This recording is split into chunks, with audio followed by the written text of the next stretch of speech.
One of the most interesting observations you can make about anime is that typically the world building attempts to be much more detailed than the bulk of live action media. From a practical perspective, there's a good reason for this. Anime needs to do more to absorb you in on the account that it is ultimately emulating reality rather than taking place in it, like this stuff. Also, anime fans love escapism, so being pulled in is quite important.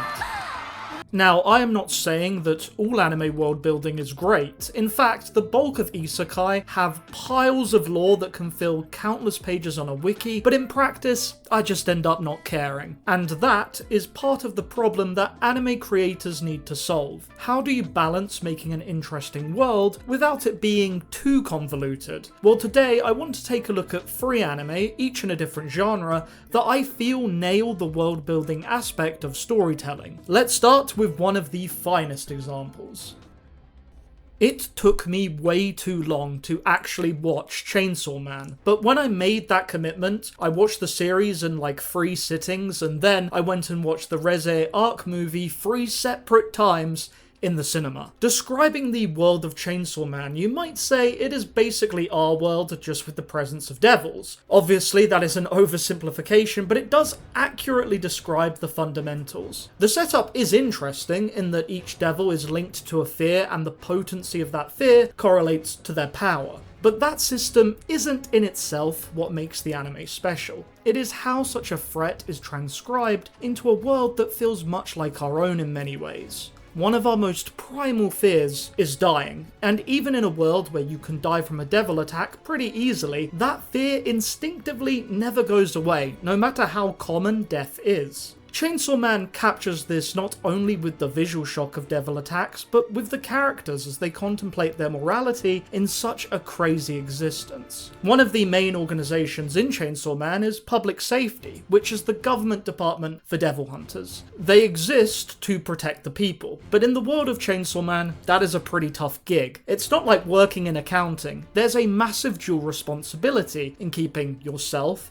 and others, actually complete strangers, alive. Of course, given the threat faced, the morality of the organisation is often shaky at best, and it's not hard to feel the kind of fragile but complex power structure of public safety and how that informs the characters. A big part of world building is also how characters experience the world around them. Of course, in the first episode, Deji is extremely poor, and is being manipulated to keep him trapped in an abusive cycle. There is a lack of humanity illustrated plain and clear, which, when you think about it, is strange. Death is looming over everyone at all times, and yet there's no human-to-human value of life. This paints a picture that this world is neither fair or just. By the way, that never changes as the show goes on. The visibility of it does. A great example is whenever private devil hunters appear. Either they are well-organised syndicates, or are small groups of people that are struggling to survive in a world that is even more cat and mouse than our own. Ultimately, that is how I would describe the world of Chainsaw Man. Before moving on, I want to say that there's also a fair amount of visual storytelling that uses desolation and isolation to enhance this lingering feeling. A lot of set pieces are abandoned, run down, and lifeless, which is a statement on how temporary our mark on existence is. Quite depressing, right? It's a good thing we also get moments like this to balance things out.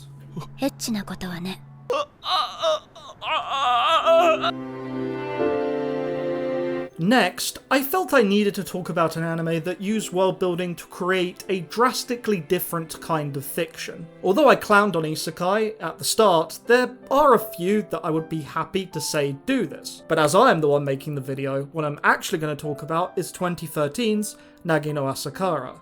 One of the central themes of the show is division between two groups. In this case, those that live in the sea and those that live on the land. The separation can be pungently felt in the topographical differences of where the two groups live. That's a fairly easy thing to do in live action because the Earth itself has varied landscapes. But in anime, it presents a challenge because it turns out developing and then presenting two different environments that feel part of the same general place is difficult. Yet in Nagi-no-Asukara, that aspect of world building is crucial, for a reason I'll explain in a minute. To add more context, those who live in the sea in the show are shown to be very similar to people that inhabit the land, but with their own set of customs that are unique to them. There's a mystical element to locations, even some religious iconography that is used to evoke a more natural frame of life. Now, if you've watched the show, you'll know that these people are discriminated against when they go on land, and moving past that to find harmony is something that is important to the crux of what the show is about. Where the world of Nagi-no-Asukara shines with this the most is the subtle but beautiful illustration of how a seaside town, like this setting, is born out of the environment itself. A seaside town naturally forms a codependent relationship with the sea. You see, this is where the characters interact all around the area, and it is stunning to watch and appreciate.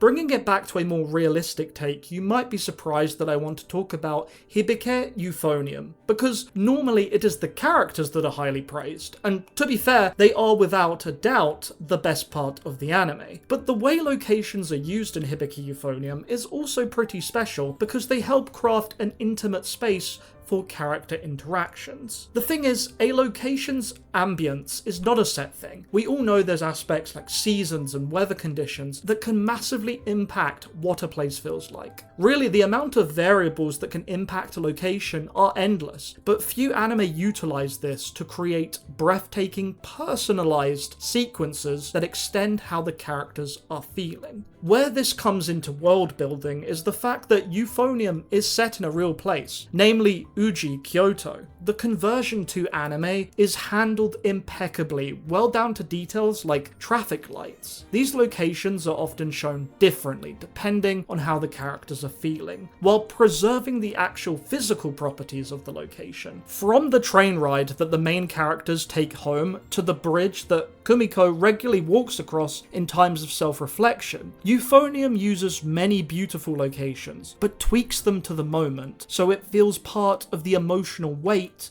of the scene. As an audience, we also don't forget what we've seen before at these locations. A part of it stays with us. This creates moments with greater depth later on, because like a puzzle, you begin to understand how any given environment impacts individual characters. The anime utilizes differences in lighting, contrast, and just the design of the backdrop for these moments to intensify the brilliant drama of Hibike Euphonium. There's a memory to this area that the characters inhabit, which in my book is definitely a great example of great world building. To bring this video to a close, world building has always been a significant part of why I love anime over other mediums. It can get absolutely crazy, and anime can have layers of dimensions or meticulously crafted world maps, but it can also just be set in a real world town. Neither is necessarily better than the other, but both can be very absorbing when done right. Because anime is already a delightful art form. Anything that draws you in to focus more on that art is worthwhile. I've been Russ. Have a great night, or day.